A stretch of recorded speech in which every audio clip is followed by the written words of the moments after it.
President Obama spoke before the UN General Assembly this morning and wasted no time addressing the central issue of this session, Palestinian statehood.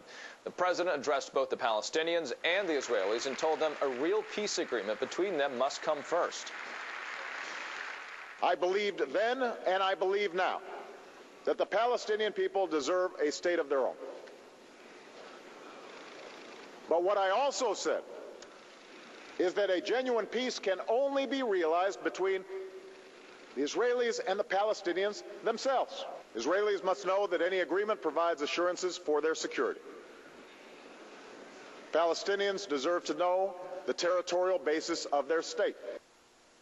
Well, Palestinians today said they will give the UN Security Council some time to study their UN membership application, which would appear to avert a showdown on statehood, at least for the moment. Raghida Dergham is a senior diplomatic correspondent for the newspaper Al Hayat. Raghida, thanks for stopping by here. How was the president's message received? We were watching some of the pictures there of Mahmoud Abbas, the leader for the Palestinian Authority, and how he was reacting to the president. What's been the reaction that you've seen so far?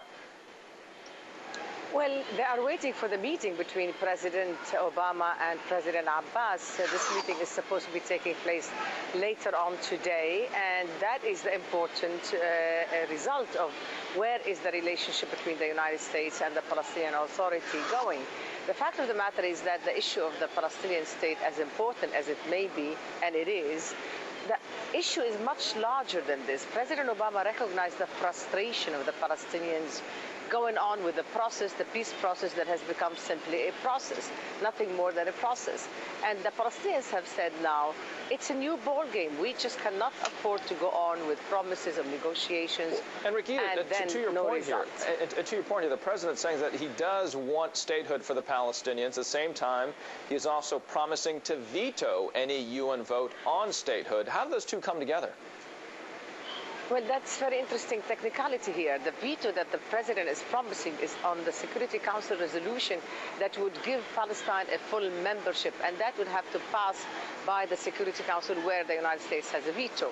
The intermediary solution that the president of France, for example, suggested, it is to go to the General Assembly where there is no veto, where the Palestinians clearly have enough votes to get an observer status for Palestine that is not full membership, and then go on with the negotiations in the hope that something will be regenerated, new ball game, new rules, if you will, for the issue of negotiations. And to that point, point, there's a distinction here. So the president committed himself to statehood, like everybody else in a two-state solution, including the Israelis, by the way, because if the Israelis believe in two-state solution, there has to be a Palestinian state as well as an Israeli state, obviously.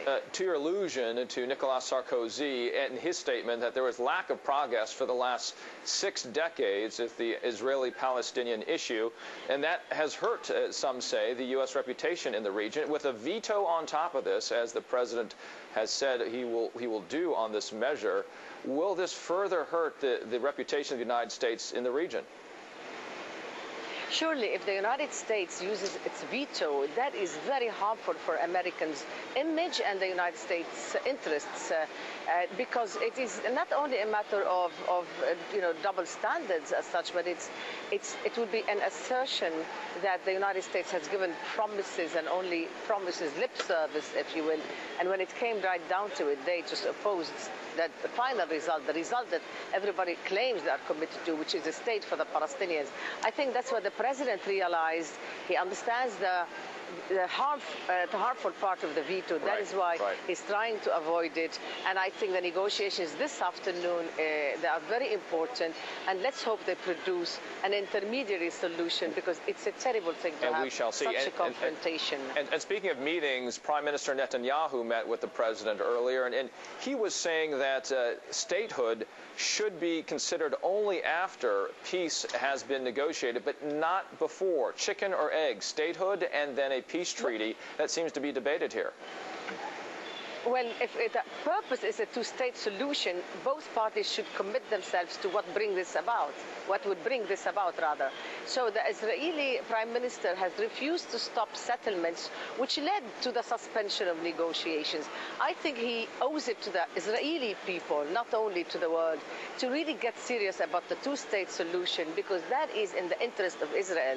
It is very important for Israel to get out of the siege mentality and to deliver on the two-state solution. Once this is clear by the Israeli prime ministers, believe me, things are going to be that